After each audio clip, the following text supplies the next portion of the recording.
Estamos aquí en la Contragolpe en este domingo, tan hermoso domingo, ya próximo prácticamente al Día de Todos Santos. Los saluda Guillermo García Manzano.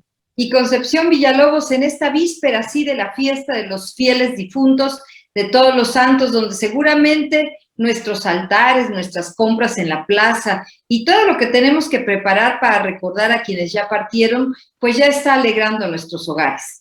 Sí, yo recuerdo mucho que de niño nos decían, vamos rápido a desalojar esta sala porque aquí vamos a montar nuestro altar de muertos. Y no era un altarcito así chiquito de una mesita, no, era toda la sala. Y además con distintos niveles, que el mínimo que se podía aceptar eran 3 niveles y el máximo y el tradicional eran 7 niveles que tenían cada uno su significado. Por supuesto, y además, aunado a esto, pues esta actividad cultural en la ciudad de Oaxaca, que ya empieza a tener una vida muy importante y que en torno a estos temas de los fieles difuntos, pues también está tomando su color, está tomando su propia dinámica y su propia temática.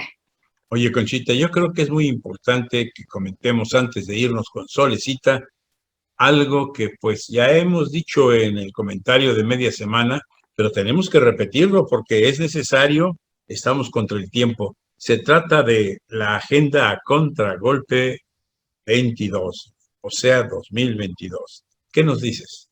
Por supuesto, pues que con mucho gusto hemos estado realizando lo que era un sueño de mucho tiempo y que no habíamos podido hacer. En este 2022 queremos acompañarles durante los 365 días del año a través de esta agenda con pensamientos, con palabras hermosas para nuestra ciudad de Oaxaca, que es el tema central de nuestra propuesta de Agenda 2022, que está ya en preventa y que lleva el sello de Carteles Editores y que, como dijeran ustedes, pregúntenos cómo y nosotros, por supuesto, que nos ponemos de acuerdo para que pueda apartar su Agenda 2022, que va a estar maravillosa y está a un superprecio. Bien, pero ahora sí, Solecita, te toca a ti. Vamos pues con los comentarios culturales de esta semana. Adelante, Sole. Gracias, licenciado. Hola, amigas y amigos de A Contragolpe. Un gusto saludarlos en este último domingo de octubre, estrenando el horario de invierno, ya en las celebraciones de muertos. Este año, como el anterior, y por disposición de las autoridades, los panteones permanecerán cerrados, pero hay muchas actividades en línea. Por ejemplo, el municipio de Oaxaca de Juárez implementó un programa híbrido, es decir, actividades presenciales y virtuales desde el Facebook de Cultura y Turismo Municipal de Oaxaca de Juárez, que inició el 25 de octubre y termina el 3 de noviembre. Entre las actividades en línea encontraremos preparación de pan de muerto tradicional de Santo Domingo Tomaltepec, modelado de calaveras de Frida Kahlo en barro negro, preparación de dulce de tejocote y calabaza, elaboración de catrinas de papel, preparación de chocolate en el barrio de Xochimilco, de calaveritas de amaranto en Cimatlán, de Álvarez, de mole negro en Tlacolula de Matamoros. Dentro de las actividades presenciales se puede visitar el altar de Día de Muertos, presentado por la Dirección de Cultura y Turismo Municipal en sus oficinas ubicadas en Matamoros 102 Centro. El altar estará abierto al público hasta el 3 de noviembre. Y también hay otra exposición del altar de Día de Muertos del Instituto Oaxaqueño de las Artesanías en García Vicil 809 Centro. Y mañana, 1 de noviembre, se presentará de manera virtual a las 6 de la tarde las tradiciones y leyendas del Día de Muertos 2021. A las 7 de la noche será el concurso de altares de Xochimilco coordinado por la Seculpa. Actividad que además de desarrollarse de manera presencial, podrá seguirse de manera virtual y la muestra de trajes regionales a cargo de la compañía folclórica Ritmo de mi Raza a las 8 de la noche. El 2 de noviembre en el barrio de Xochimilco se llevará a cabo el concurso de tapetes a partir de las 7 de la noche. El 6 de noviembre, para concluir el programa de actividades, no te pierdas el Requiem de Gabriel Forés, que será interpretado por el coro de la ciudad. Todas las actividades presenciales son con cupo limitado y uso obligatorio de cubrebocas. Para informes y conocer toda la cartelera, visita el Facebook de Cultura y Turismo Municipal. La Casa de la Cultura Oaxaqueña presenta el espectáculo Tumba para un amor eterno, el próximo martes 2 de noviembre en punto de las 6 de la tarde y desde su Facebook. Esta y todas las actividades de la CCO quedan guardadas en esta red social para visualizarlas de manera posterior. Y si pasas por la Plaza de la Danza, visita la exposición Homenaje al escritor oaxaqueño Rufino Tamayo, coordinado por la maestra Nancy Mayagoitia, que reúne 30 esculturas en forma de sandías intervenidas por artistas que honran el legado del maestro Tamayo. Esta semana, Oaxaca Cine cumplió 10 años de llevar los mejores festivales y piezas cinematográficas. Para esta ocasión, ha preparado una serie de momentos del celuloide. Si deseas conocer la cartelera, así como cuándo y dónde serán presentadas las películas, visita el Facebook de Oaxaca Cine y muchas felicidades a Isabel Rojas, incansable promotora de este espacio cinematográfico. El Instituto Oaxaqueño de las Artesanías presenta la instalación temporal Son Panches, con piezas del maestro artesano Omar Fabián, en la cual presenta la cosmovisión mesoamericana de la muerte desde el mundo prehispánico. Puedes visitarlas en la tienda Arita. El mismo instituto ha lanzado su invitación a participar en el concurso estatal de nacimientos gigantes oaxaqueños 2021. Participa y registra tu nacimiento en gran formato del 8 al 19 de noviembre en García Vigil, en el Centro Histórico de Oaxaca. Me despido. Si puedes, mejor quédate en casa y desde ahí disfruta de muchas actividades y talleres culturales que tienes al alcance de una mano. No bajemos la guardia. Recuerda que ya estamos trabajando en la Agenda Cultural 2022, un maravilloso documento que te acompañará en tu quehacer diario. Toda la información de nuestras redes sociales. Estamos en Facebook, YouTube y Spotify como Contragolpe Oaxaca. Déjanos un me gusta o un comentario. Y desde aquí les envío un fuerte abrazo. Muchas gracias. Muchas gracias a ti, Solecita. Además, qué hermoso tocado te has puesto para conmemorar precisamente Todos Santos. Oigan, fíjense que yo estoy muy contento, porque hace ya mucho tiempo que no teníamos la presencia de un gran amigo, de un hombre culto y de un hombre que nos hace verdaderamente sentir clases hermosísimas de historia, de filosofía. No sé, estoy refiriendo, y lo están viendo ustedes, a Jorge Martínez Gracida, este abuelo feliz porque pues él mismo nos va a decir qué pasó con su nietecita, la que hemos tenido aquí muchas veces y que pues en este momento no pudo venir por alguna razón, pero mejor tú dilo, Jorge. ¿Qué fue lo que pasó con tu nieta en días pasados? Gracias, queridos amigos. Saludos cordiales, como siempre. Georgina se fue a Puebla porque ya está cursando la licenciatura de Derecho en el Tecnológico de Monterrey. Y el rector del Tecnológico la llamó para hacerle un homenaje y entregarle algún tipo de premio, porque resulta que hace 15 días ganó en Dubái, en los Emiratos Árabes Unidos, algo parecido al Premio Nobel de la Paz para jóvenes, que se llama Premio Global de la Paz y Humanitarismo. Se inscribió en una convocatoria, pero solo fue elegida una persona del continente americano, que fue ella, por los trabajos que presentó, por un video y un discurso. El caso es que le pagaron sus gastos y en Dubái, ante otros 4 concursantes asiáticos, 2 de Bangladesh, 1 de la India y 1 de Irán, ella ganó el premio nacional, el premio global de humanitarismo y paz global. Es una cosa extraordinaria. Y claro, le dan como premio una beca en alguna universidad del mundo que ella escoja. En esas condiciones se enteró el Tecnológico de Monterrey, porque ella presentó una bandera del Tecnológico ahí en Dubái, la bandera mexicana, y la llamaron y hoy va a tener que presentarse, no recuerdo si hoy o mañana, ante todos los maestros y alumnos del campus Puebla del Tecnológico de Monterrey, explicar lo que estoy más o menos manifestando y dar un discurso, y ahí le entregarán una presea y algún tipo de premio. Ya la tendremos aquí, Jorge.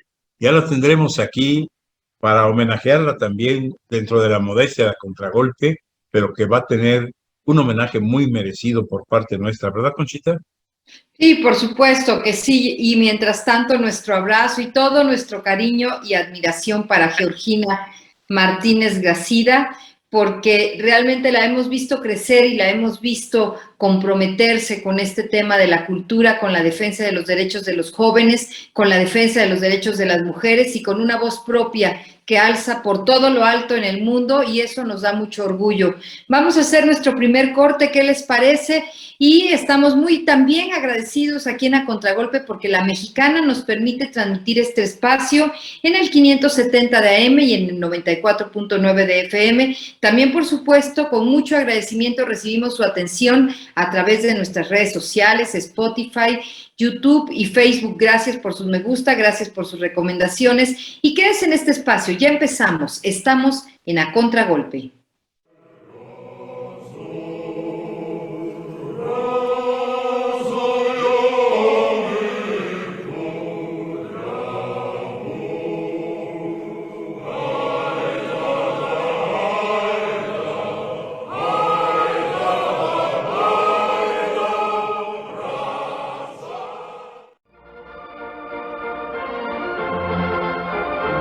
Un espacio cultural.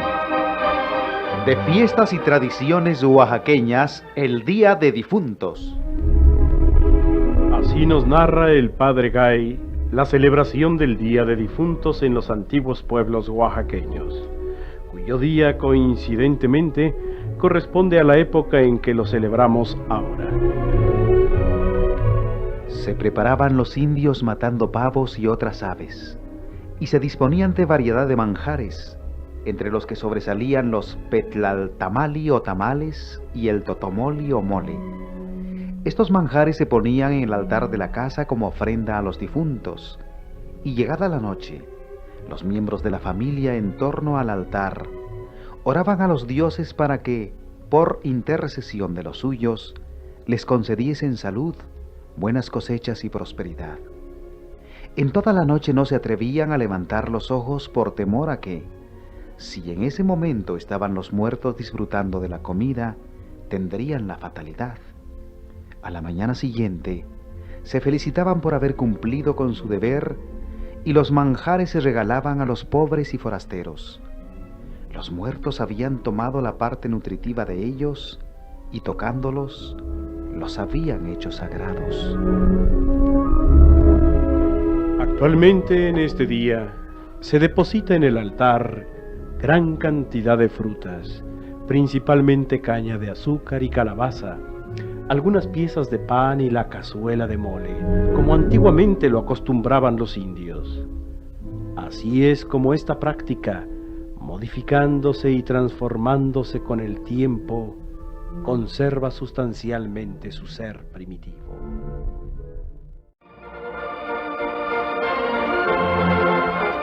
Un espacio cultural.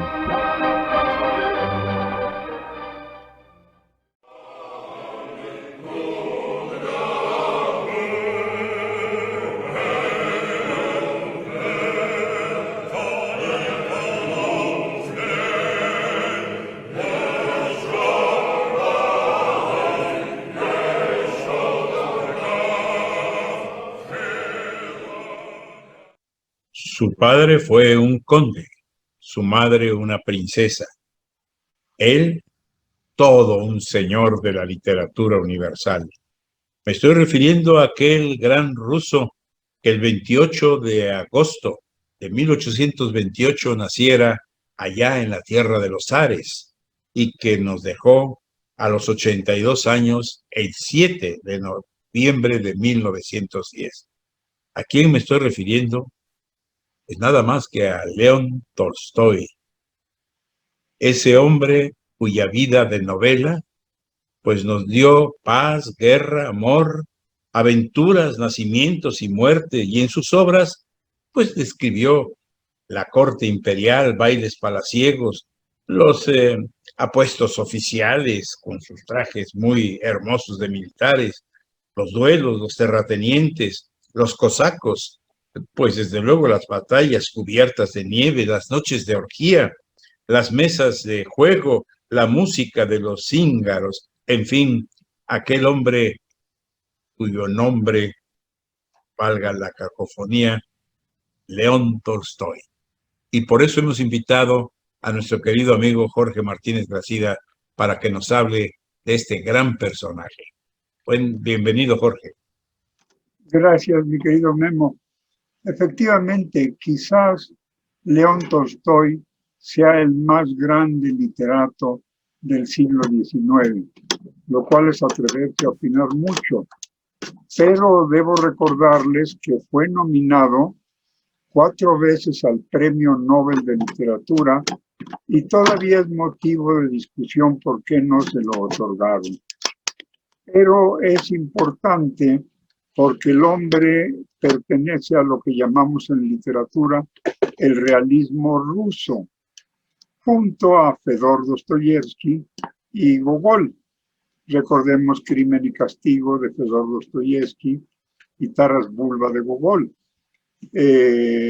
cuyos temas, cuyas novelas principales fueron llevadas al cine, igual que obras de Tolstoy, como la principal quizás, La Guerra y la Paz, que fue llevada 3 veces al cine, la más reciente en Hollywood, con Audrey Hepburn, con Mel Ferrer y Henry Fonda, y en donde desarrolla fundamentalmente la invasión de Napoleón a Rusia, aquella epopeya en que los rusos decidieron irle dejando el camino libre, quemando cosechas, todo abandonado, para que al llegar Napoleón no encontrara quien lo recibiera.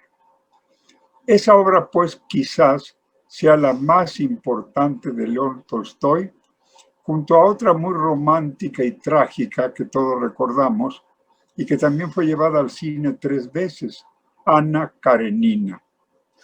La historia de un amor, entre comillas, imposible, de Ana Karenina por un militar ruso, un cosaco, de esos que traían un húsar, de los húsares, y que finalmente termina en una tragedia que no les cuento el desenlace para que la lean, porque en esta época de pandemia, un gran distractor para los que guardamos algo de confinamiento es la lectura. Con esas 2 grandes obras, Ana Karenina y La Guerra y la Paz, con esas 2 sería suficiente para que pasara a la historia de la literatura mundial. No digo universal porque un autor mexicano rechaza la palabra universal y prefiere la palabra literatura mundial. Me refiero al gran Alfonso Reyes, que en el primer siglo, en la primera mitad del siglo pasado, se le llamó la mitad de nuestra literatura. Bien, en ese orden de ideas y dentro del realismo puro están estas 2 obras, pero también escribió obras autobiográficas de su infancia, de su adolescencia, de su juventud, que son extraordinarias por el relato lineal, el relato sin retroceder en el tiempo y luego adelante y luego atrás, que hace un poco confusa la literatura. Y ahí podemos encontrar desde luego relatos de Sebastopol y memorias de aquella terrible guerra, la guerra de Crimea, en la península de Crimea, en donde él participó.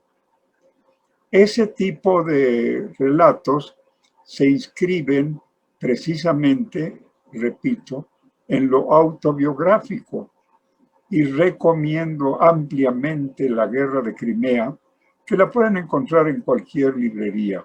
Ya es obra muy popular y se encuentran ediciones baratas o ediciones de lujo.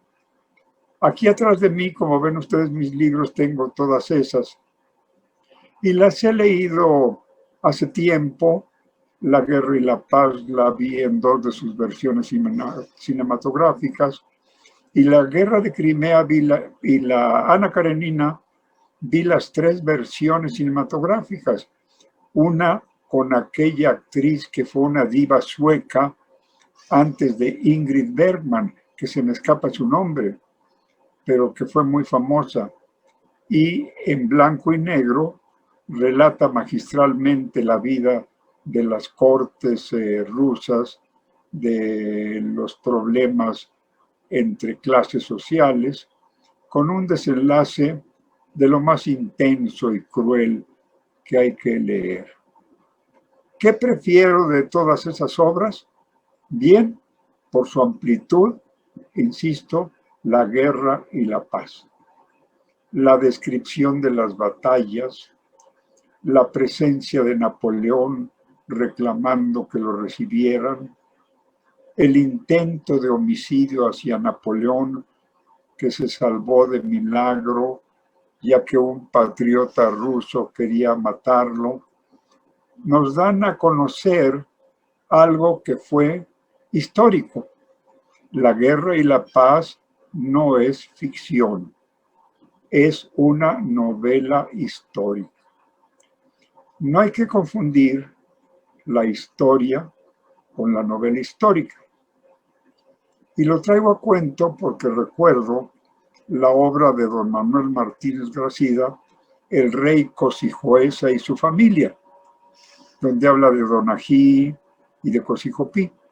Y en esa obra, él relata un encuentro fantástico en aquellos manantiales del Istmo con una princesa azteca que se le aparece, se bañan juntos, se prometen el matrimonio, y ella le dice: cuando vayas a pedirme con mi padre, el emperador azteca, entre comillas, emperador Ahuizotl, fíjate bien porque tiene otras 4 hijas y yo soy su favorita. Y dile a tu enviado que vea la que tiene un lunar aquí, abajo de la boca, esa soy yo. Muy bien. Pero resulta que los críticos del siglo pasado, entre ellos don Jorge Iturribarría, dijo y señaló una crítica: ¿cómo se atreve Martínez Gracida a señalar un acto fantástico en un libro de historia? Y años después yo contesté: señores, están equivocados. El rey Cosijoesa y su familia no se trata de un libro de historia. Ahora que conocemos los géneros literarios, es una novela histórica que permite la inclusión de seres irreales, de personas que no existieron dentro de episodios históricos. Por ejemplo, si habláramos nosotros de la toma de Oaxaca, pues podemos meter ahí un romance de 2 desconocidos que nosotros inventamos, pero debemos respetar lo histórico de la toma de Oaxaca por Morelos, sus capitanes y su ejército. En ese orden podríamos decir, licenciado, que esta novela histórica, que además es tan bonita y que es tan interesante porque nos permite acercarnos de una manera humana y literaria a los episodios de la historia. Y sobre este León Tolstoy que hemos estado revisando en este A Contragolpe, por ejemplo, esta Ana Karenina que usted refleja también que nos comenta, también tiene un análisis que se puede hacer y del que se ha hecho mucho sobre la condición de mujer de Ana Karenina y sobre cómo la sociedad la desprecia a ella porque ella tiene un amante y cómo el amante pasa tan tranquilo y regresa con su esposa y viene con su esposa y está muy bien. Y ella llega hasta ese desenlace terrible en el que está destruida, en el que está empequeñecida, en el que se siente, en el que carga con una gran culpa.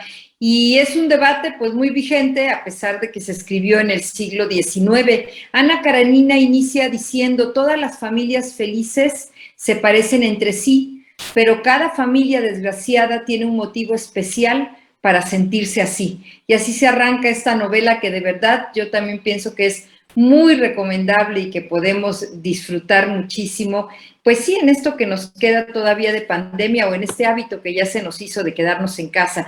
¿Qué les parece si vamos a hacer nuestro segundo corte? Les invitamos a que se queden en este espacio aquí en A Contragolpe. Estamos conversando con nuestro gran amigo, el licenciado Jorge Martínez Gracida, sobre León Tolstoy, sobre su obra literaria y también sobre esta novela histórica que tanto nos aporta y que tanto podemos disfrutar. Estamos aquí en A Contragolpe.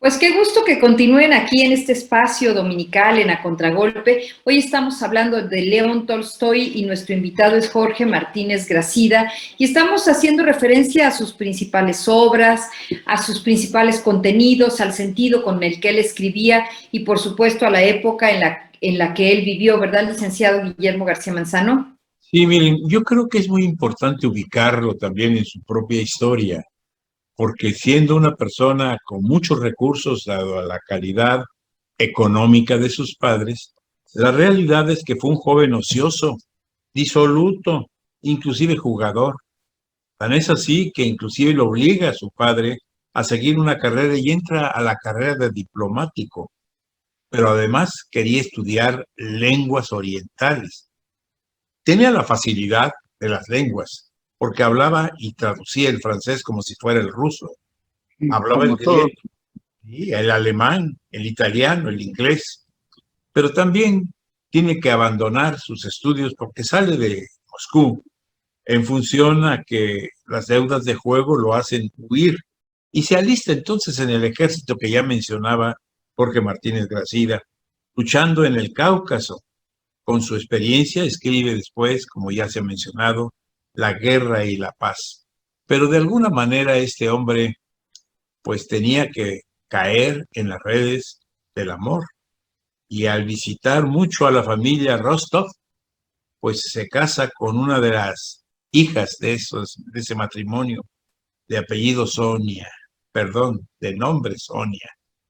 Él de 34 años de edad, ella de 18, completamente opuestos.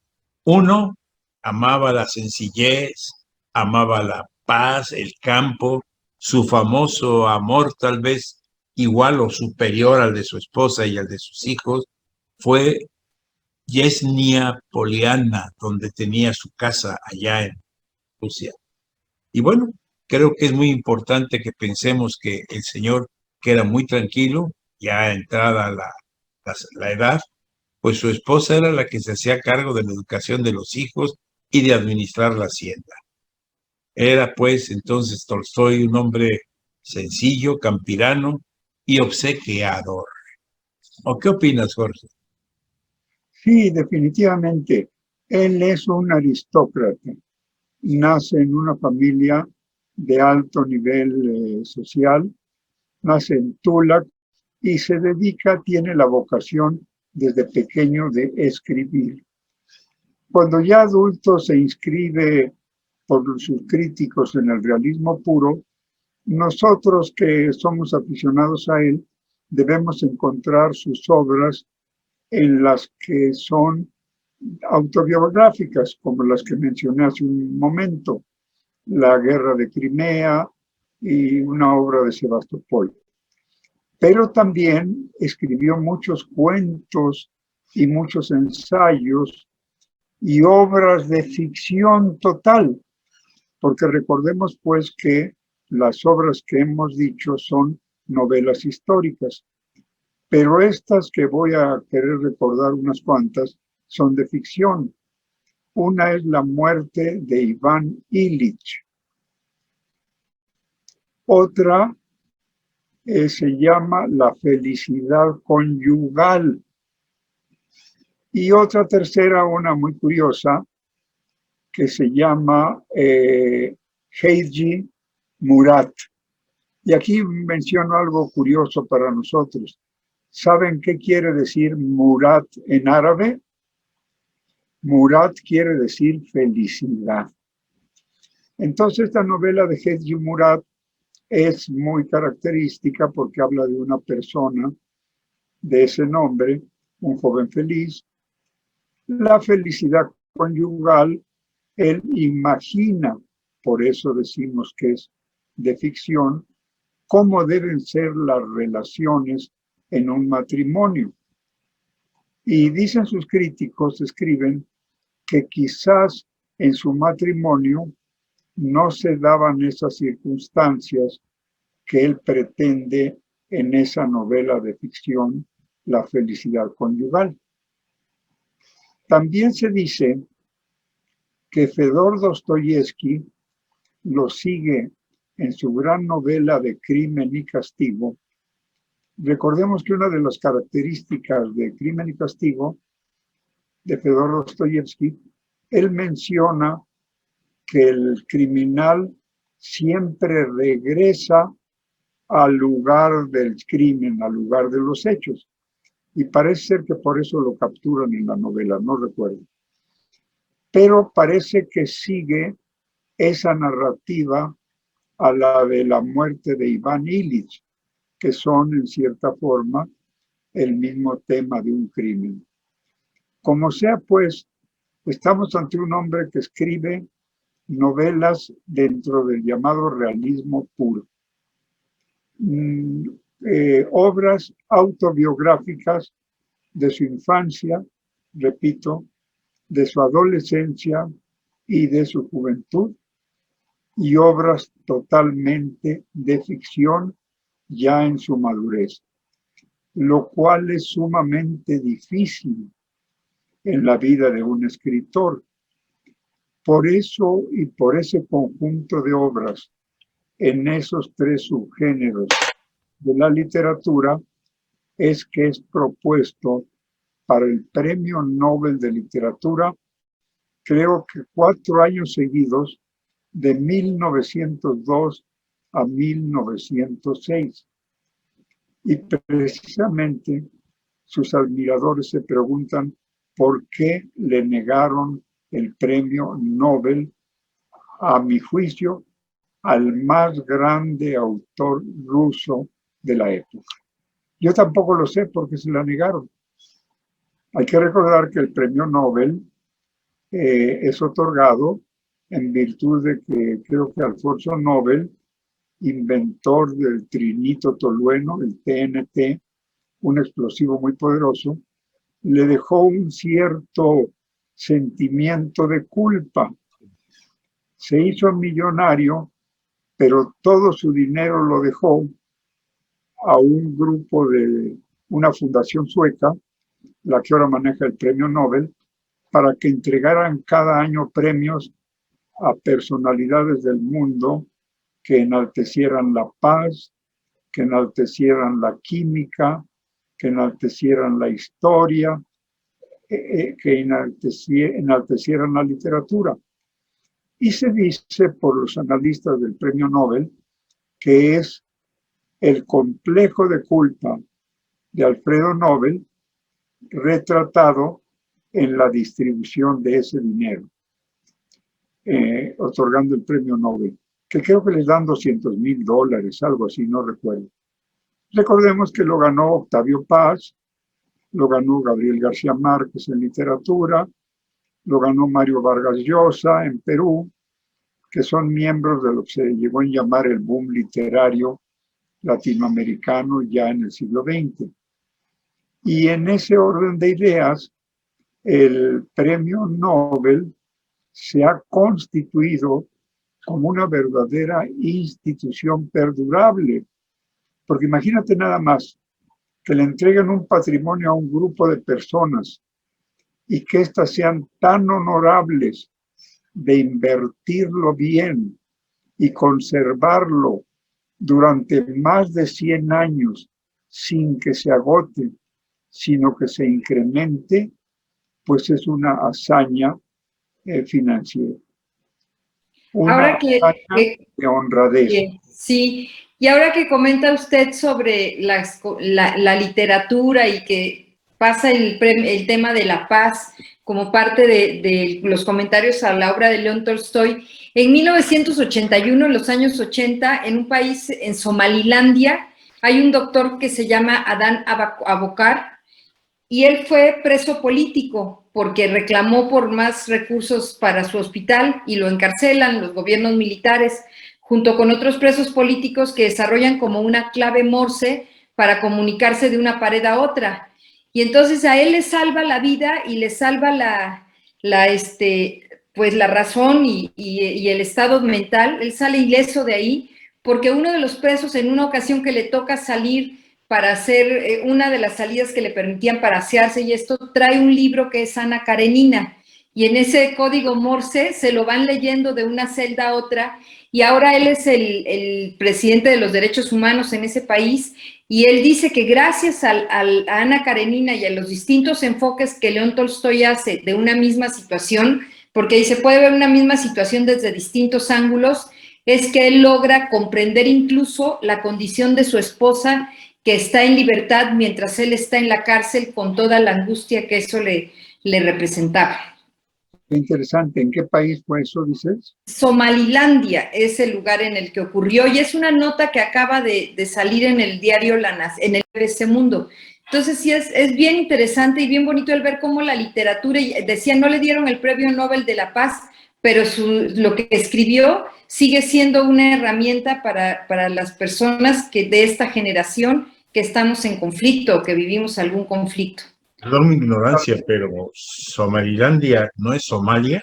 Y yo creo que es Somalia, licenciado. Sí, yo lo estoy encontrando que así dice, pero yo pienso que es Somalia y ha de ser algún departamento o algún área donde ocurrió. Sí, yo estoy segura que así es.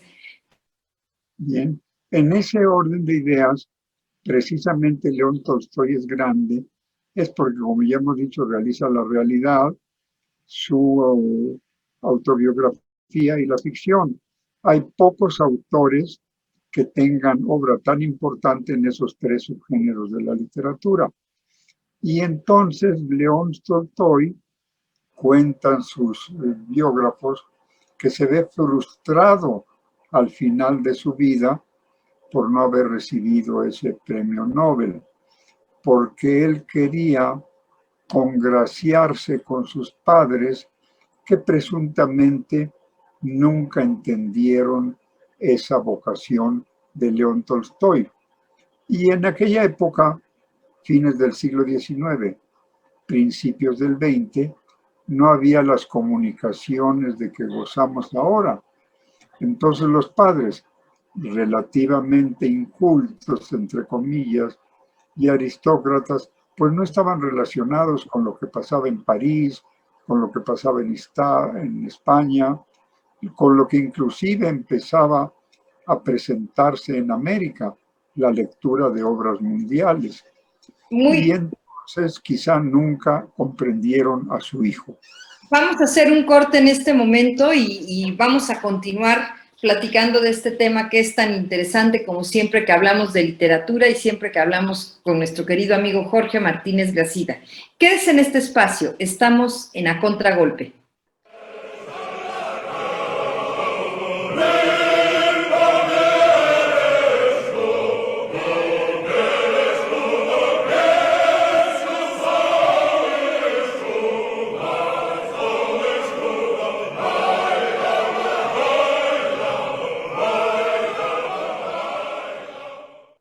Ya estamos aquí en la Contragolpe nuevamente, en esta parte final del programa. Y bueno, creo que hay algo que debemos de destacar también. Él se preocupa mucho por la educación de su pueblo, pero mucho, Sí. a tal grado que inclusive comienza a criticar pues lo que fue pues el sistema que existía en lo que después sería la Unión Soviética, en aquel entonces la Rusia de los zares, ¿no? Pero eso trae como consecuencia que no le parezca nada bien al gobierno de aquel entonces y aparte de que lo ataca, también, pues simple y sencillamente lo hacen a un lado aparentemente, pero no lo pueden meter a la cárcel ni perseguir, porque ya era un hombre con un peso brutalmente grande que pues era un héroe para los rusos y para el mundo entero. Sus obras estaban por todos lados en Europa, aunque se prohibieron en algún momento dado editar en Rusia. La verdad es que pues se comenzaron a editar en otros países y los rusos la adquirían ya en otras lenguas para poder disfrutarlas también. El reino está, el reino de Dios está dentro de vosotros, dijo en alguna ocasión León Tolstoy, y con ello también se echó encima a la Iglesia Ortodoxa. Bueno, creo que de alguna forma él lo que quería ya no era la riqueza ni algo que se le pareciera, simplemente quería la tranquilidad, la paz campirana, y entra en mucho conflicto con su esposa, a la que adoró, igual que ella a él, pero de repente huye. Tenía la vida descansada como Fray Luis de León. Hay que recordar en la vida de León Tolstoy que a él le tocó vivir una de las épocas más terribles para la Rusia de la época. Vivió la época de los zares. Dentro de la dinastía Romanov es donde él vivió. Le tocó saber y vivir, no sé a qué tal lejanía, el asesinato de los Romanov en Ekaterimburgo por el movimiento comunista que encabezó Lenin. Le tocó vivir la instalación del comunismo en Rusia y con todas las variantes que puede haber de la época aristocratizante de 10, 15, 20 años atrás. Y adicionalmente a eso, le tocó vivir la Primera Guerra Mundial. Si nos imaginamos todo ese conjunto, entre comillas, de atrocidades, tuvo que ser un hombre grande para mantenerse siempre en primer nivel. Y no olvidemos, ahora que estamos en pandemia, que en los años que él vivió se presentó la llamada influenza española, que mató en la época a 20 millones de personas. Y se dice pronto, nuestra pandemia de la COVID-19, con el coronavirus apenas llevamos 5 millones de muertos, aunque parece que con el invento de la vacuna lograremos en breve tiempo contenerla. Entonces, nosotros, al menos yo, que me tocó vivir ya una época en la que se acabaron las guerras internas desde el 1929 hasta la época, cuando antes de mí estuvo la Revolución Mexicana, las luchas de caudillos, las muertes entre unos y otros, hasta que llegó la época de Emilio Portes Gil, que concedió la autonomía a la UNAM, tan criticada ahora por el señor presidente López Obrador, pero desde esa época, del 29 en adelante, pararon las guerras.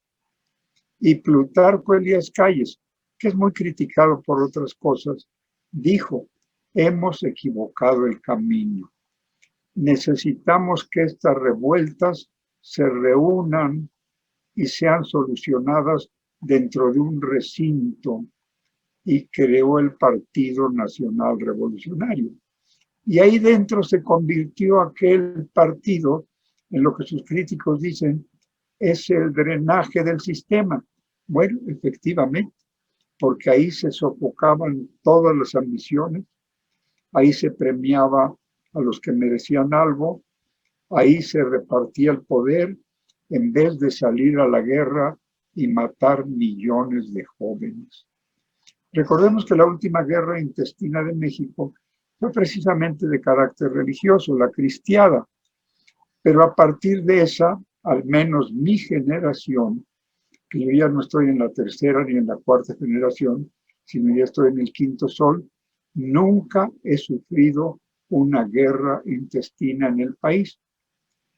Aunque ahora se dice por los críticos del sistema que la verdadera guerra es la que están sosteniendo los narcos y tomando como rehén a poblaciones del norte. Bueno, pero aquí en el sur no nos ha pasado eso, lo cual ha sido una bendición.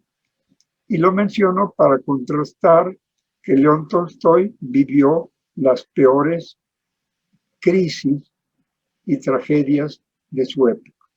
Repito, el zarismo, la muerte de los zares, la institución de los soviets, la exaltación del comunismo como gobierno, y creo que llegó a morir todavía en época de José Stalin, quizá el más grande dictador que ha tenido Europa, al parejo que Adolfo Hitler. Entonces, ahí está también la grandeza de ese hombre que nunca dejó de escribir lo que vivía, lo que sentía y lo que conocía. Por eso recomiendo con énfasis que se busque un librito de León Tolstoy en el que gozaremos buena literatura. Claro que sí. La verdad es que tú lo mencionaste al principio de este programa. Tal vez sea el ruso más importante desde el punto de vista literario que haya existido jamás.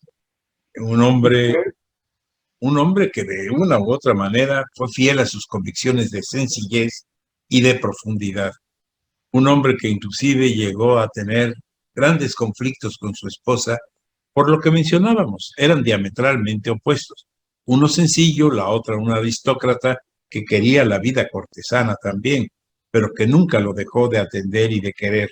Sin embargo, llegó un momento en que un frío, muy frío invierno, huye de su hogar, se hace acompañar de su médico y se hace acompañar también de una de sus hijas, pero lamentablemente se siente mal en ese trayecto que tenía el ferrocarril transiberiano y bueno, le da una pulmonía fulminante, alcanza el jefe de la estación de no me acuerdo qué población de recibirlo en su casa porque no podían seguir el trayecto en el viaje que había emprendido y de una u otra manera ahí pasa sus últimas horas. Su esposa lo llega a alcanzar, lo ve todavía pues tendido en la cama, vivo, le besa a la frente a ese anciano que era maravilloso y oye sus últimas palabras. Y sus últimas palabras fueron, dicen sus biógrafos, la verdad, amo a muchos. Y lo único que quiso fue que se le enterrara allá en los bosques de Yasnaya Poliana, su casa prácticamente, su casa campirana. Y ahí quedaron. Todavía en la época del comunismo, en que seguramente esa casa estaba entregada al pueblo, a particulares. Porque es muy característico que los aristócratas de la época tenían que compartir su casa con el pueblo, entre comillas. Y se conocen históricamente casas, palacetes, en que una recámara estaba ocupada por otra familia, otra por otra familia, y así sucesivamente, al grado que el dueño de ese palacete solo ocupaba una parte de su propiedad. Esa fue una de las características del comunismo de la época de Lenin y sobre todo de la época de José Stalin. O sea que vivió épocas durísimas y nunca dejó de escribir y publicar. Así es. Conchita, creo que llegamos al final de este hermoso programa. Así es, y complementando lo que usted describía como los últimos momentos de León Tolstoy, también él mismo escribe cuando en las últimas páginas habla del final de Ana Karenina, dice, y la luz de la vela con que Ana leía el libro lleno de inquietudes, engaños, penas y maldades, brilló por unos momentos más viva que nunca y alumbró todo lo que antes veía entre tinieblas. Luego brilló por un instante con un vivo chisporroteo y fue debilitándose y se apagó para siempre. Hermoso. Bien bonito y bueno, también muy propio para estos días de muertos que estamos viviendo y que deseamos sean maravillosos. Pues no nos resta más que agradecer la presencia en este espacio de nuestro amigo el licenciado Jorge Martínez Gracida, como siempre, licenciado, un privilegio que usted esté con nosotros. Mario, para mí es un gusto. Gracias, muchísimas gracias a Sol Alvarado Juárez en la agenda cultural, gracias a Sobeida Toledo en el manejo de las redes sociales y gracias a Eder San Germán por la edición de este programa. Gracias a La Mexicana que nos permite transmitir nuestro mensaje a través de sus frecuencias radiofónicas 570 de AM y 94.9 de FM. Gracias a ustedes por el favor de su atención donde quiera que nos estén recibiendo. Gracias por sus comentarios y gracias por compartir. No nos resta más que recordarles que la semana empieza en domingo y en domingo vamos a contragolpe. Y por favor, citarlos para el próximo domingo que estén con nosotros en punto a las 10 horas. Hasta entonces, Concepción Villalobos, Guillermo García Manzano y ahora en este momento un pequeño duendecillo llamado Bruno García Toledo, les decimos muchas gracias. Gracias y adiós y felicidad.